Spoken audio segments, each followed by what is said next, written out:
Hello everyone, my name is Joshua Williams, and this is my submission for the Physics 2211 Lab 2 of Projectile Motion.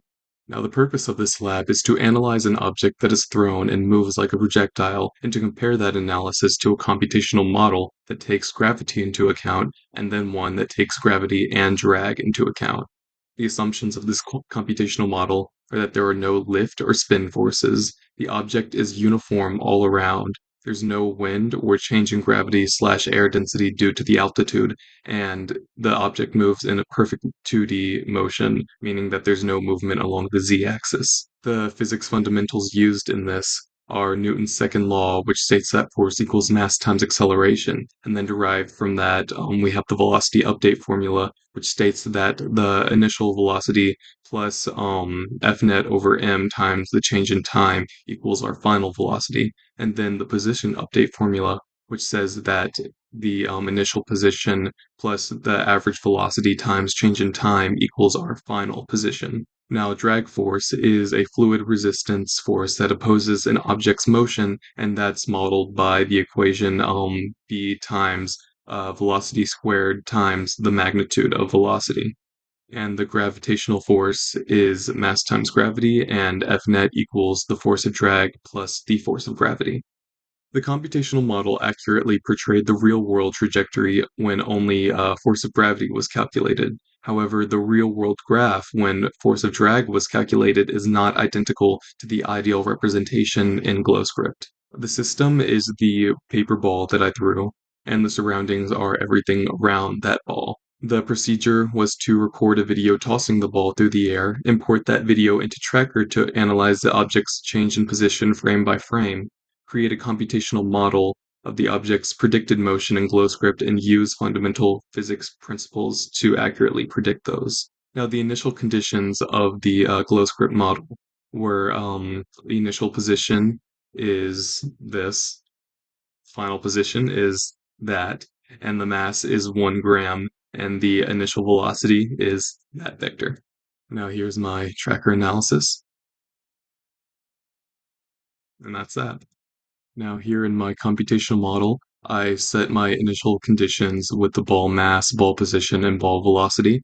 I set t equal to 0.034 because that's when the clock started on my tracker program, and then delta t was the time skip for each data point in tracker. Gravity is 9.8, and for this one, the ball drag force was 0. Force of gravity is the gravity equation in vector form, and then magnitude of velocity, and then force of drag, which I mentioned earlier, and then F net being force of gravity plus force of drag. Now, the trajectory comparison between the one including gravity, and the one including gravity plus drag are all very similar in shape, but they do differ in terms of final position and maximum position. As you can see, the real is the lowest among them. Plus drag is slightly higher, and then the one including just gravity in WebVPython is the highest trajectory among them all. Now, some possible errors in my experiment may be the drag coefficient.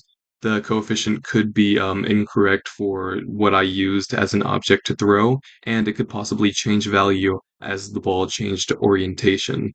Like if one side was lopsided, then as that spins through the air, the drag coefficient would also change in the real world. And position tracking could also be an issue because the initial velocity may be inaccurate because sometimes Tracker doesn't compute velocity very smoothly. Now for questions. Do models predict the terminal velocity? My models do not predict the terminal velocity. The object would need to stay in the air for a much longer time period or have more drag, like a parachute or a flat piece of paper.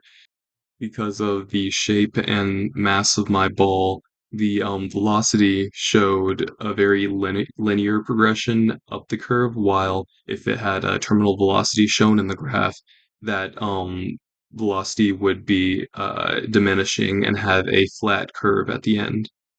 Now, if the object was thrown straight up with the same initial speed, in terms of time comparison, it would take longer for the object to hit the ground than in the original throw. The reason is in a vertical throw, all of the initial speed contributes to the vertical motion and not the vertical and horizontal motion.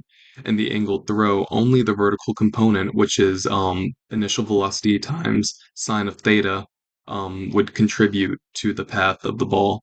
This means that the vertical motion is slower in the angle case and would take longer to hit the ground.